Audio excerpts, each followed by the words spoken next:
Namhlanje-ke sikhuluma ngencazelo yamaphupho ngomlilo. Khona-ke ubuzile ukuthi-ke ingabe kusho ukuthini ukuphupha umlilo. Kodwa-ke mlaleli, uma ufuna ukuzwa le nkulumo ngicela ukuthi usubscribe-ke ulike ukuze phela mase ngiphosta enye ividiyo ungaphuthelwa. Ukuphupha umlilo kuyiphupho elivame kakhulu, kodwa-ke ngezinye izikhathi lingabonisi-ke okuthile noma kwesinye isikhathi libonise okuthile kakhulu. Umlilo ungafanekisela-ke nokubhujiswa emhlabeni wamaphupho. Ngokuvamile umele-ke ushintsho nokunqubekela phambili.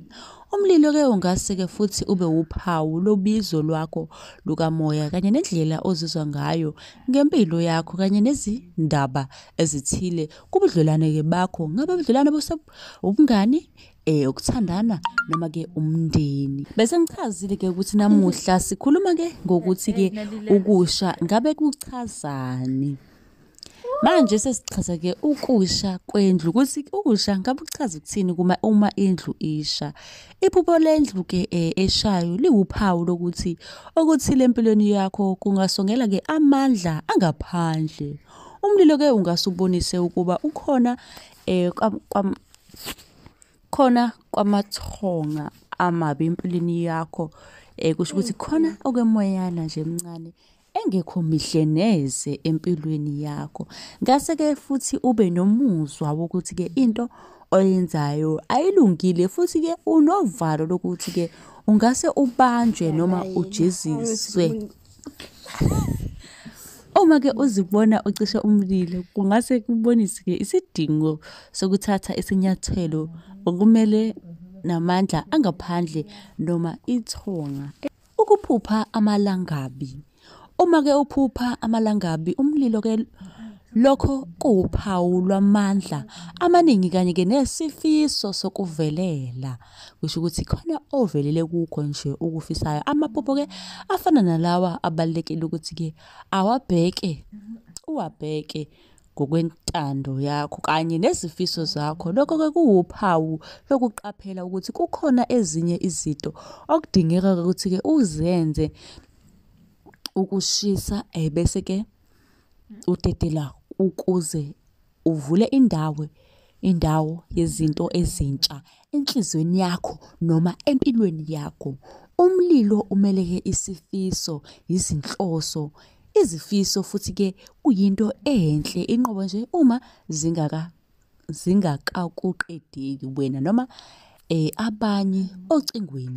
Ukuphupha ubalekela umlilo. Iphupho-ke lokweqa umlilo limelela-ke ukwesaba, ukwehluleka noma-ke ukulahlekelwa. Kusho ukuthi khona usabe-ke ukuthi kungase-ke kukulahlekela uma ungakwazi ukugijima kusuke ukusukela-ke emalangabeni ephusheni lakho nje kube ngathi ubupheke izinyawo. Lokho-ke kungase-ke kubonise ukuthi uzizwa ukhungathekile ngezimo zakho noma untula amakhono adingekayo ukuze unqobe inkinga. Uma uphupha-ke ubalekela umlilo ovuthayo cishe-ke ucabanga ngokuthile empilweni yakho okungalawuleki.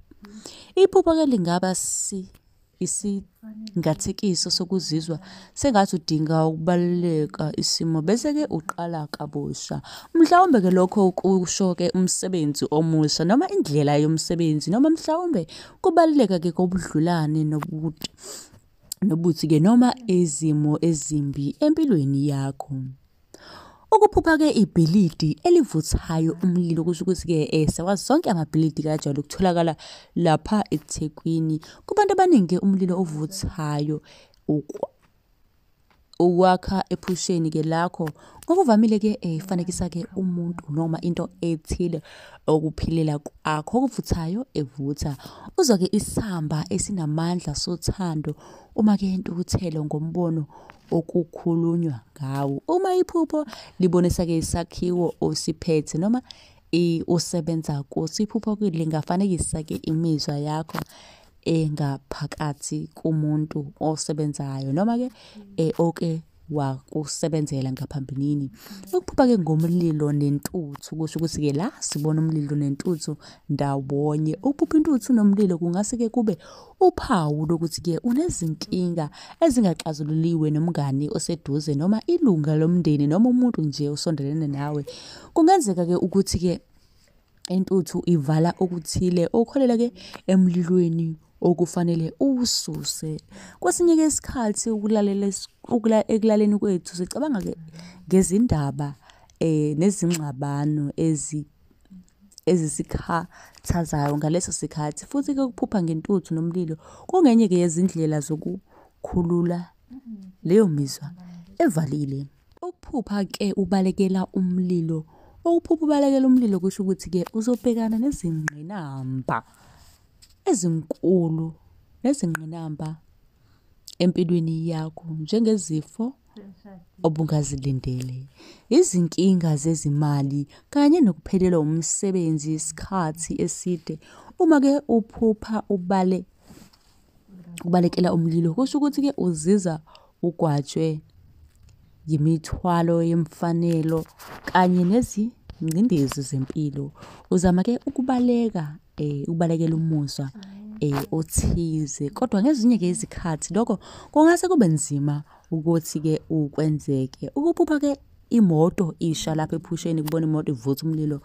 Ukuphupha imoto-ke isha kufanekisela-ke ukucekelwa phansi nezinkinga. Uphawu-ke lwephupho lukutshela-ke ukuthi okuthile empilweni yakho kuzobhujiswa noma kushe amalangabi, kungakhathaleki ukuthi ngabe wenzani. Amaphupho emoto evuthayo akhombisa-ke ukuthi maduzane noma nezinkinga, uzoba nezinkinga ezinkulu. Ukuze uzigweme, naka imininingwane ecashile ekuzungezile. Ukuphupha-ke umuntu efa emlilweni. Uma-ke uphupha umuntu efa emlilweni, lokho-ke kusho ukuthi-ke kukhona okuthile okumele-ke ushintshe empilweni yakho. Umlilo uwuphawu olunamandla, olubuhlungu futhi-ke olubhubhisayo, kodwa ezandleni ezilungile ungashisa ngamandla ungenalutho nje, kodwa ubonishisa ngamandla. Ukukhanya okukhanyayo nokufudumala. Ukuphupha-ke ukufa ngomlilo kusho inguquko enkulu oyenzayo noma ushintsho olukhulu olenzayo. Ukuphupha-ke iloli lisha livutha umlilo. Umloli-ke lezicishamlilo liwuphawu-ke lwamandla, isibindi. Uma-ke uphupha iloli ungase-ke uzizwe ugajwe izinhlobonhlobo zezenzakalo zempilo. Cabanga ukuthi-ke iloli lingase limelele-ke ephusheni. Lokhu-ke kungakusiza uthole umsuka wokukhathazeka noma-ke ukwesaba kwakho. Uma uphupha iloli lezicishamlilo kuwuphawu-ke lokushintsho oluhle noma-ke isexwayiso sokuqaphela kuko konke okwenzayo. Uma-ke uphupha izinwele zivutha. Uphupha iy'nwele-ke zivutha ngokujwayelekile kusho ukuthi kukhona okukushiye udangele futhi ukhathazekile. Uzwa sengathi-ke kukhona okubi okukusukelayo noma ukuthi-ke impilo yakho ngendlela-ke thizeni ithathe ujika elingalungile, kusho ukuthi ihambe ngendlela erongi. Ucindezelekile futhi-ke ukhathazekile, mhlawumbe unovalo ngento ethize. Khona buzile ukuthi ngabe kusho ukuthini-ke ukuphupha isalukwazi. Lana-ke sikhuluma ngogogo. Ukuphupha ugogo wakho kungasho-ke ukuthi udinga iseluleko kowesifazane osekhulile noma-ke ukuqonda ngesimo esithile. Kungase-ke futhi kube inkomba yemizwa yakho yecala-ke noma yokuzisola. Kokungaxhumani-ke nabo kaningi ngendlela-ke ongathanda ngayo. Niyakhumbula ukuthi-ke thina sijwayele abantu abasha kakhulu size sikhohlwe ukuthi sinogogo, ekubeni-ke ngabe sichitha nabo isikhathi esiningi. Kungase futhi-ke kuphakamise ukulangazelela kwakho ingxenye yempilo yakho ezinzile futhi-ke ehlelekile, njengokukhuliswa okuqinile ugogo wakho ukunikeze khona. Ukuphupha-ke ugogo efa, uma kuwukuthi nje ubona isalukwazi sifa, kungase-ke kufanekise-ke ukuphela kwenkathi empilweni yakho. Ngesinye-ke isikhathi kwadingeka-ke kwadingeka ukuthi ushiye ikhaya futhi uhlukane nomndeni wakho. Kuwuphawu-ke lokuphela kwezinto nokuqala kwento entsha. Mhlawumbe-ke uzohlola noma-ke uzo-travel, uhambe indawo amadolobha ahlukahlukene ngezinhloso zakho zomsebenzi. Ukuphupha-ke ugogo wakho sewashona mawukuthi lo gogo akasekho emhlabeni kodwa wena uyamuphupha. Akuvamisile-ke ukuba kube uphawu oluhle. Amaphupho okufa ngokuvamile ayizixwayiso ezisuka ekwazini kwethu okuncane. Esivame-ke ukuthatha ngendlela engalungile futhi abanye baphikisana ngokuthi-ke awanayo inhlobo incazelo yangempela. Kungase-ke kusho ukuthi-ke kukhona okukhathazayo empilweni kwangempela, noma kungase kubonise ukukhathazeka kwesikhathi eside ngempilo yakho. Ukuphupha ugogo ekhala ubona nje isalukazi noma isiphi ephusheni lakho sikhala. Uma uphupha isalukazi-ke ephusheni isikhala, kufanekisela-ke ukudabuka esizungu nohlobo oluthize lokulahlekelwa. Kungase-ke kusho ukuthi-ke ubudlelwane bakho abuzinzile noma-ke kunzima ukubhekana nezinselelo zempilo. Leli phupho lingaphinda-ke lifanekisele-ke isifiso sokuzizwa usondelene nomuntu noma-ke ukududuzwa othile empilweni yakho evukayo.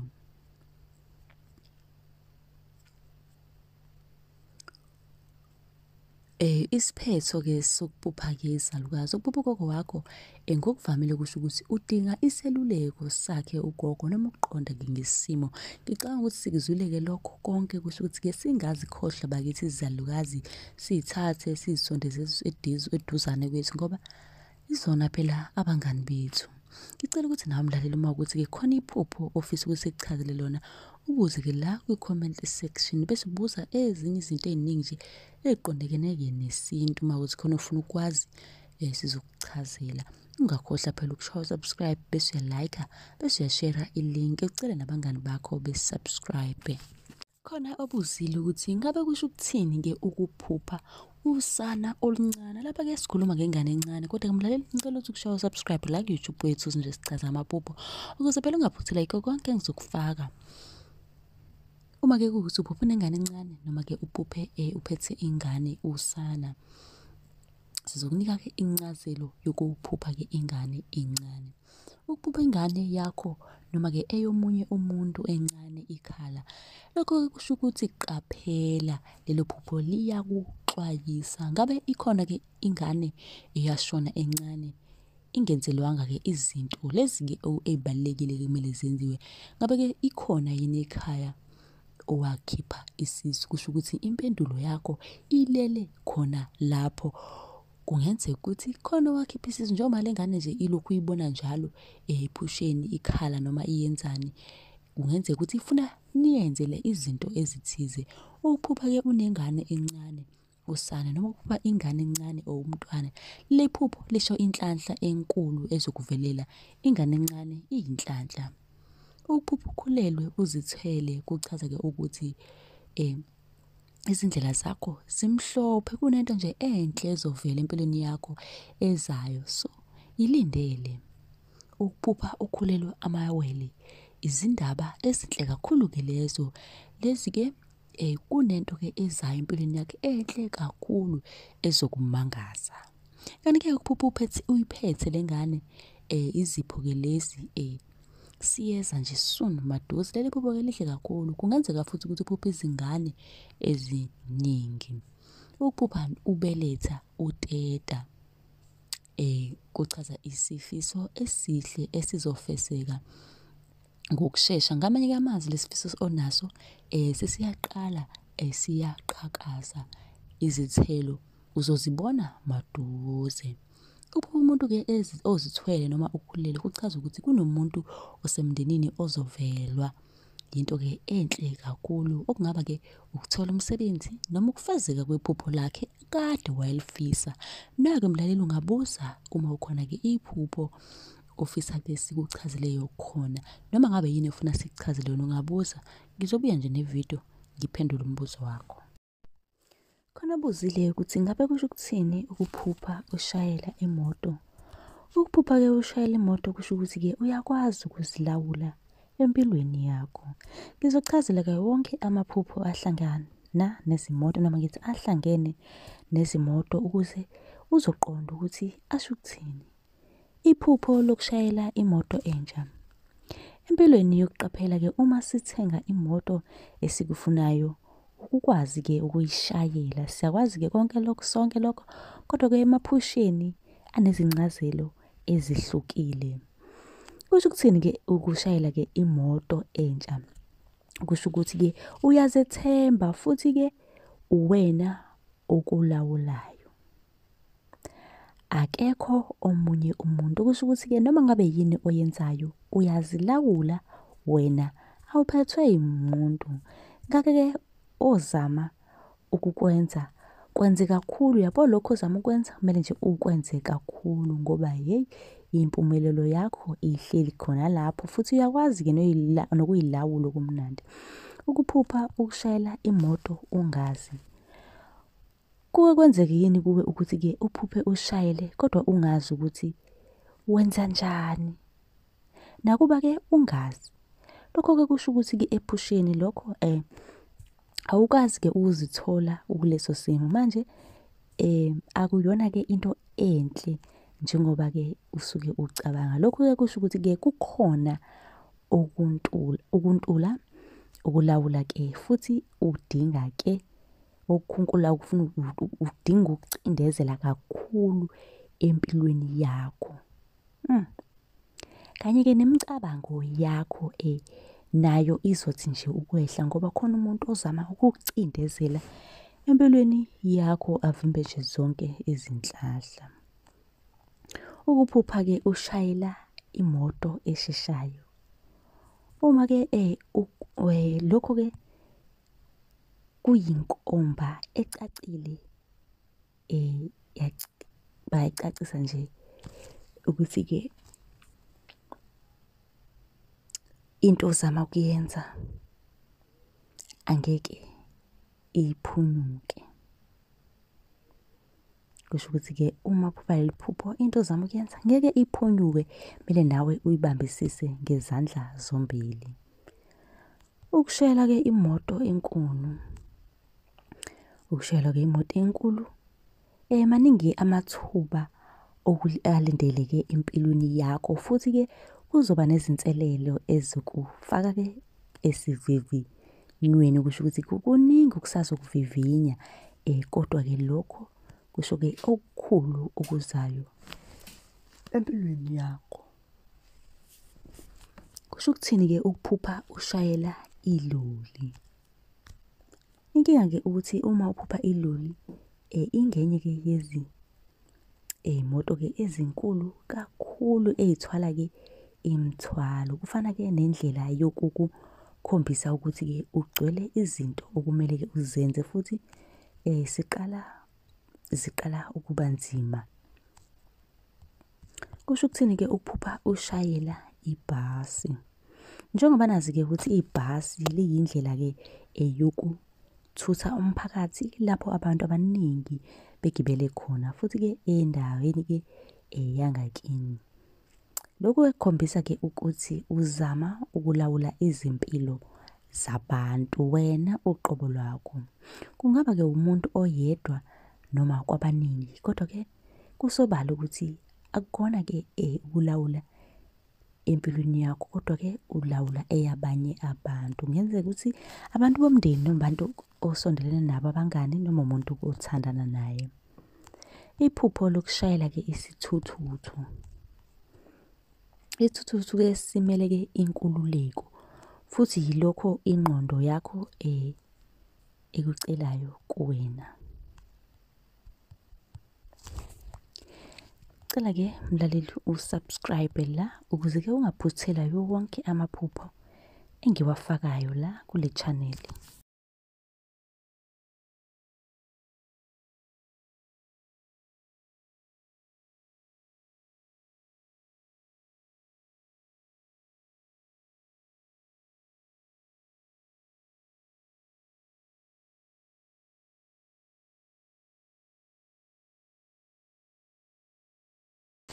Khona buzile ukuthi ngabe siyini isilwane?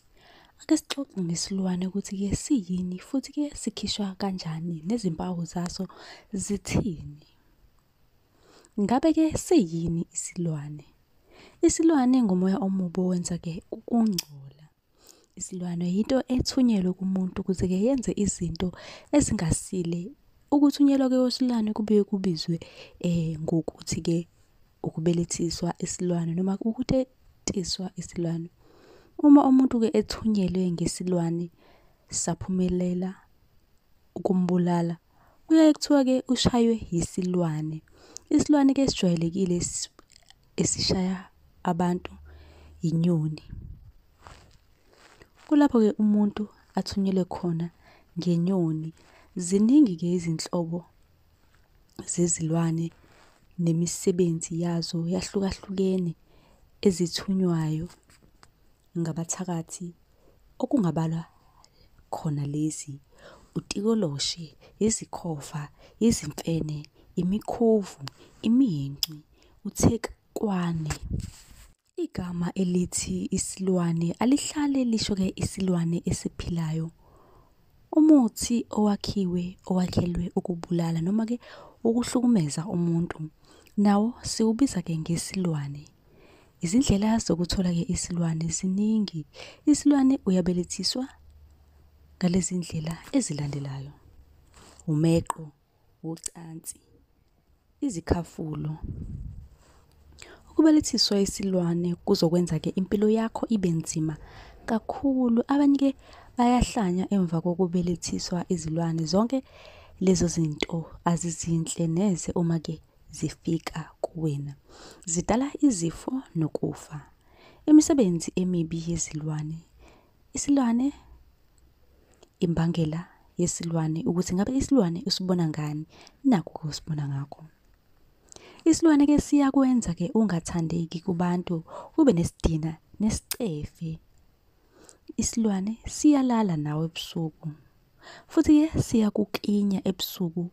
Isilwane sikucindezele impilo yakho ibe nzima. Ukhumbule-ke uma ungalalanga kahle ebusuku uba nezinkinga eziningi ezifana-ke nokungabi nomdlandla, ukuzela okungakwenza-ke ube nezingozi sengozini yemoto. Isikhumba asibe sihle, uhlale-ke ukhathele. Sizobheka lapha-ke ukususa, ukugeza nokulahla isilwane. Udinga isiwasho, amakhandlela, umthandazo noma-ke umuthi wesintu ukukhipha isilwane. Izangoma, izinyanga namasonto athile ayasikhipha isilwane.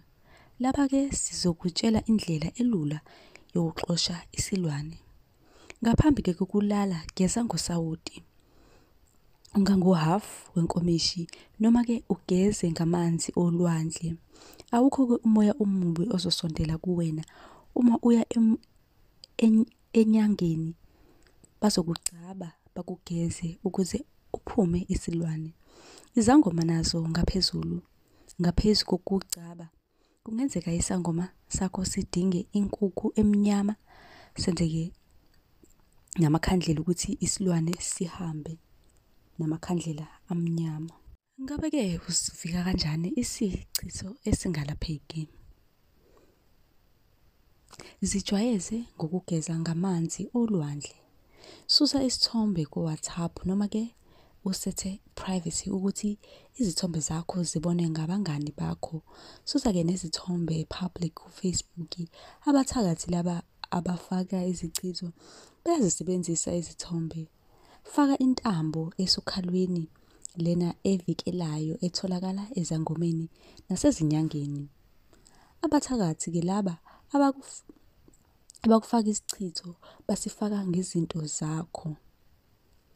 Ungashiyi lutho endlini yendoda, ungashiyi ngisho unwele lakho.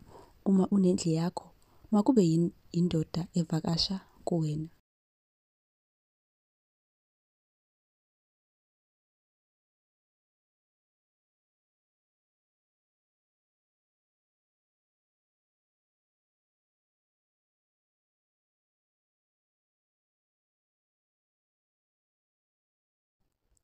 Khona buzile-ke lapha ey'nkundleni zokuxhumana ukuthi-ke itiye lesintu noma ngithi itiye labadala iladi lenziwelani.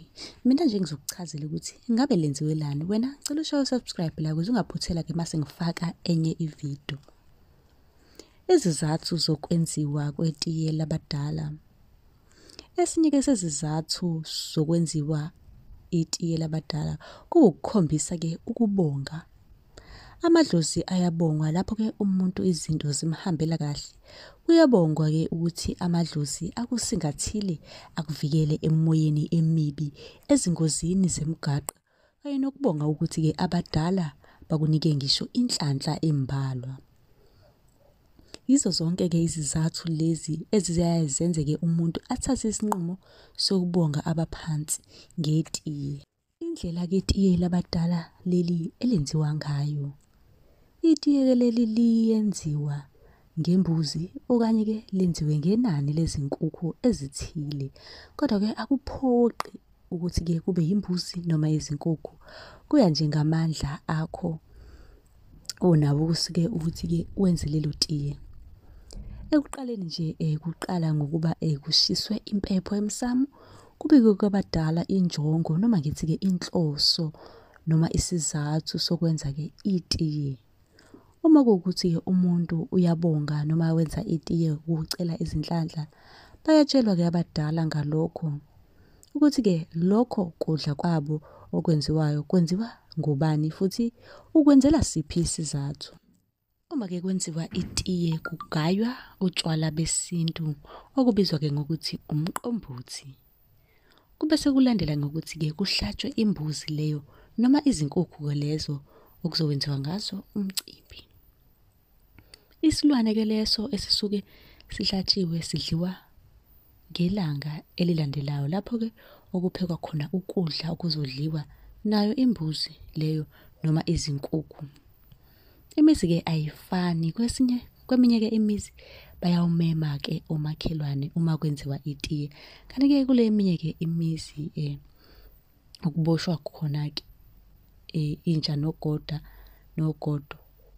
kuyona ababambizi omakhelwane. Kuhle-ke kubekwe obala ukuthi-ke kwesinye isikhathi kuyaba yimpoqo ukuthi-ke kwenziwe itiye ekhaya ngoba phela amadlozi awathunyelwa ayazifikela wona mathupha uma-ke esefuna ukwenzela izinto. Isibonelo nje kuyenzeka umuntu uma kukhona-ke okunuka santungana ayeke kwaba namanga ababhulayo. Ngisho-ke izanusi phela uma-ke izanusi zishaya amathambo zibone-ke mhlawumbe inkinga thizeni bese-ke zibonisa-ke lo ozoshaya umhlahlo ukuthi-ke ekhaya kumele-ke enze itiye, akhulume nabakubo, aneke-ke izingqinamba zakhe kubo ukuze-ke zizolunga. Lapho-ke umuntu usuke engalenzi itiye ngoba ezithandela yena enhlizweni yakhe, kodwa-ke kusuke sekungabadala befuna-ke ukuthi banakwe beze bekutshele bona ukuthi yenza itiye phela manje. Imizi-ke lapho itiye labadala elenzelwa khona. Njengoba sidikida-ke le ndaba yokudla kwabantu abadala, kuhle-ke sikunike obala ukuthi itiye leli lenziwa ezindaweni ezimbili noma emizini emibili okuyiyona ngesikhathi esiningi ephatha amadlozi noma idlozi laloyo muntu. Leyo mizi isekhaya konina laloyo owenza itiye noma kube yilapho azalwa khona. Lokhu-ke kwenziwa ngoba isintu side kakhulu futhi-ke sijulile. Uma-ke ingane izalelwe ekhaya konina yakhulela khona futhi-ke mhlawumbe sithi nje ingathengiwe kepha igcine ngokulotsholwa ngokwesizulu, leyo ngane kusuke kungeyakhona lapho ekhaya konina. Kusho ukuthi-ke izinto zayo zenzelwa khona lapho. Kanti-ke itiye liyenziwa futhi kubo kwakhe umuntu lapho unina aganele khona. Uma kuwukuthi izinto zenziwe ngokuphelele kwesintu njengokuhlawulwa, ukulotsholwa, kanti abazali bakhe bekuthi bayacaca zakushaya nje baphelela. Lowo muntu-ke itiye ulenzela kubo yena ngoba phela isintu sakhe siyamvumela. Kodwa-ke mlaleli, ngicela usubscribe bese uyabuza umbuzo la ongazwanga khona, noma ubuze noma yini ofisa sikuchazile yona la kwi-comment section.